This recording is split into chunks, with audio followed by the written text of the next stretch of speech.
కృష్ణ జై.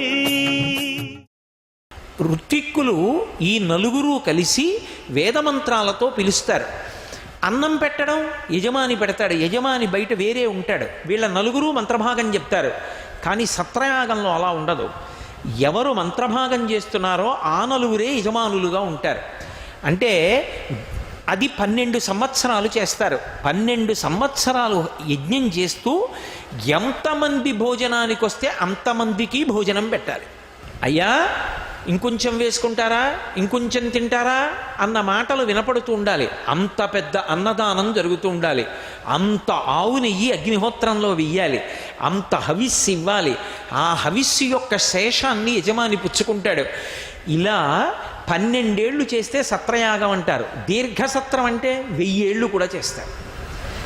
ఎందుకు దీర్ఘసత్రం చేయాలి అంటే ఏ వ్యాపకం లేకుండా నైమిషారణ్యంలో కూర్చోకు, కేవలం పడుకోవడానికి, కేవలం ఫలహారం వేళటికి అక్కడికి వెళ్ళడం, మళ్ళీ భోజనం వేళటికి వెళ్ళడం, ఈ మధ్యకాలంలో లోపలికి వెళ్ళి పడుకోవడం అందుకుండకూడదు నైమిషారణ్యంలో.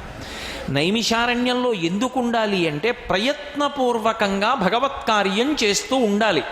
అన్నిటికన్నా ప్రధానం ఇది విష్ణు క్షేత్రం కనుక ప్రతిరోజు విష్ణు సహస్రనామ స్తోత్ర పారాయణం భక్తులందరూ కలిసి చేస్తే మరీ మంచిది. చేస్తూ ఉండాలి.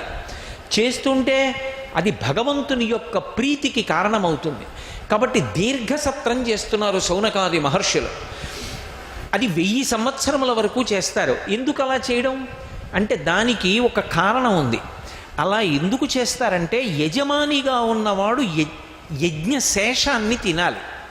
అంటే హవిస్సిస్తారు. ఇప్పుడు మీరు ఆ లోపల యాగశాలలో చూస్తే చెరువు అంటారు, దాన్ని వండుతారు. వండి నెయ్యి వేస్తూ ఉంటారు, సమిధ వేస్తూ ఉంటారు, ఈ హవిస్సుని కూడా వేస్తూ ఉంటారు. ఈ హవిస్సు వేసినప్పుడు పాత్రలో కొంత మిగిలిపోవాలి. ఆ మిగిలిపోయినదేదో అది తింటారు. అది తినడం వల్ల ఏమవుతుందంటే శరీరం అంతా శుద్ధి పొందుతుంది. అందుకే ముందు పంచగవ్య ప్రాసనం చేయిస్తారు. ఇటువంటి చిత్తశుద్ధి కొరకు హవిష్యంలో శేషాన్ని తింటారు. ధర్మరాజు గారు మహాభారతం ఆరణ్య పర్వంలో బ్రాహ్మణులందరూ ఆయన వెంట వెడితే ప్రతిరోజు యజ్ఞం చేసి యజ్ఞంలో ఉన్న శేషాన్ని తింటుండేవాడు. అందుకే అంత తేజోమూర్తి అయ్యాడు. యజ్ఞంలో శేషం తినడం అంటే అదేం సామాన్యమైన విషయం కాదు. దానికి దీక్షాకంకణ ధారణ చేసి యజ్ఞశేషం తింటూ ఉంటారు. అలా దీర్ఘసత్రం చేస్తున్నాడు శౌనకుడు. ఎవరైనా ఆయనే 4 వేదాలు 6 వేదాంగములతో చదువుకున్నాడు. చదువుకున్నవాడు చేస్తున్నాడు. 11,000 మంది శిష్యులకి పాఠం చెప్తున్నాడు.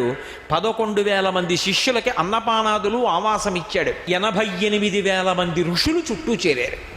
వీళ్ళందరూ కలిసి దీర్ఘసత్రం చేస్తున్నారు. సర్వం శ్రీ ఉమామహేశ్వర పరబ్రహ్మార్పణమస్తు. స్వస్తి.